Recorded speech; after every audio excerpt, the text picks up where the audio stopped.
All right, we're back for part two of our guided lecture on the Haitian Review. We are talking about the system in Haiti, of which there were five classes. The first and highest class were the white plantation owners, seen in this top picture here. The white plantation owners were often the wealthiest, and they were often either born in France or a generation removed from living in France. So they spoke French. They were French for all intents and purposes, except they lived in Saint Domingue. The second class, the second highest class, was the Petite Blancs. These are all of the white people in Saint Domingue who were not slave owners. So these could be business owners, these could be traders or merchants or farmers. In some cases, the Petite Blancs were very, very poor. The third class was the gens de couleur. These were the free blacks who were business owners, who were lawyers, who were doctors. Even some gens de couleur owned slaves themselves. And they were often either as wealthy or even wealthier than the white plantation owners. So the white plantation owners and the gens de couleur were fairly equal in reality, except for the racial aspect where the gens de couleur were put below the white plantation owners. The fourth class is the enslaved blacks. Again, about 500,000 Africans were enslaved in Saint Domingue. This was the fourth class. And the lowest class were the slaves who had run away. And there were a large number of slaves who had run away. Haiti is a very mountainous island. So if a slave ran away from the plantation and went to live in the mountains, it was often very hard to find that person. And so they were just kind of left to be. And it kind of created a community of runaway slaves who lived in the mountains and formed their own thing. The African slaves in Haiti were treated really, really, really poorly. We talk about slavery in America during American history. It is said that the slaves in Haiti were treated even worse, which is hard to really wrap your mind around because the slaves in America were treated really poorly as well. Brutal is a really good word to look at how they were treated. Their working hours were ridiculous from prior to sunup to past sundown, could be a 14, 16, 18-hour day. Definitely not enough food to eat.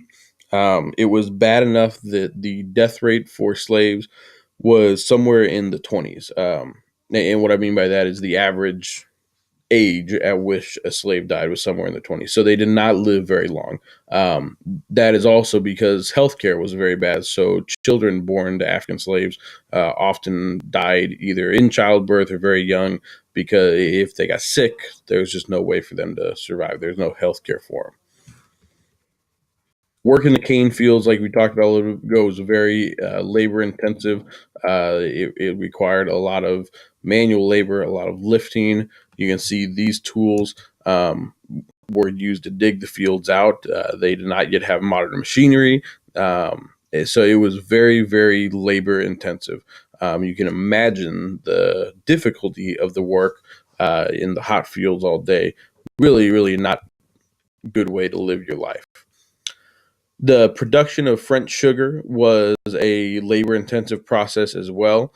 This kind of shows some of the different steps. So, not all the labor was occurring in actual fields. That raw sugar cane, what you're seeing in this picture right here, had to be brought into a production facility where it would be ground up and it would be processed and boiled and cooked and then put into barrels like this one here that would then be sold either in Saint Domingue or put on ships and taken back to France where they can be sold for a really nice profit for the slave owners.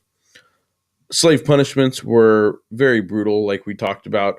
Hanging could be a form of execution if the punishment got that bad, or beatings or whippings were also very common. This particular position was a rather famous one that was created in Saint Domingue, where a stick was put in between the legs but over the arms and the hands tied together. That really forced the slave to be in a fetal position, which left them entirely defenseless. They couldn't put their hands over their head. They couldn't protect themselves from the punishment that was coming. Not fun to think about at all, but it's important to remember that, people often think, well, why did the slaves not just rise up in America, for example? And the answer is when you are that defenseless and that physically beaten so often and so regularly, it really takes away all the hope that you have. So this is one of the reasons why the Haitian Revolution is so amazing, is because it was a slave revolt, and these slaves were treated as badly or worse than American slaves were, and somehow they got the organization and the capability to actually pull off a revolution.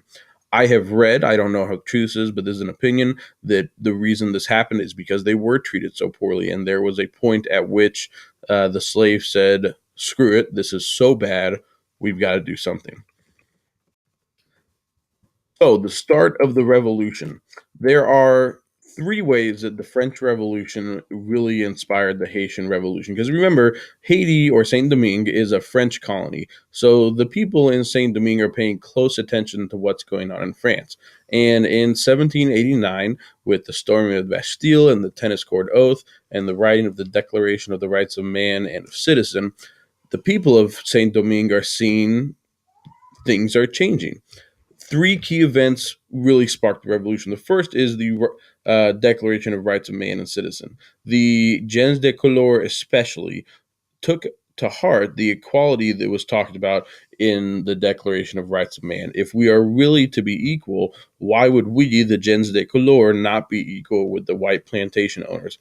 Like we talked about before, for all intents and purposes, they were equal in wealth, in ability to run a business, even in owning slaves sometimes, and yet they were not considered equal. So that was big. The second, Saint Domingue is a colony, and if the French monarchy is overthrown, that entirely changes the government structure in the colonies of France, like Saint Domingue. So, as we get closer to the death and execution of King Louis XVI, as he starts to run away from Versailles and tries to run away to Austria, these things have an effect on the people of Saint Domingue thinking maybe we should not be okay being underneath the yoke of the French monarch if the people of France are not even going to be underneath the French monarch. And the third big thing going on here in the French Revolution are these Enlightenment ideals. We're going to look at a leader named Toussaint Louverture in just 1 second. He was very well read on some of the French Enlightenment thinkers and English and Spanish and German Enlightenment thinkers that we studied right before Christmas break. So these ideas of life, of liberty, of property, of prosperity, these are ideas that are starting to catch fire in Saint Domingue as well. Vincent Oge is a really incredible leader who really sparked the first part of the Haitian Revolution. The Haitian Revolution came in waves. It was not a single battle, a single war like the American Revolution was. It was one, and then two, and then three, and then four, and each one made a little bit more progress, and then they were pushed back, and then a little bit more progress, and then pushed back again. Vincent Oge was the first of the waves to come. Vincent Oge has a quote that I'm going to read, so pardon me, my eyes are going to look to the left here. This is a quote that he said to the leaders in Saint Domingue about what was to come.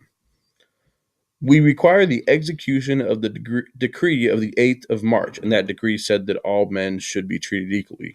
We insist on its promulgation, and we shall not cease to repeat to our friends that our adversaries are unjust, and that they know not how to make their interest compatible with ours.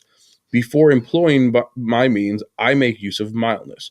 But if contrary to my expectation, you do not satisfy my demand, I am not answerable for the disorder into which my just vengeance may carry me.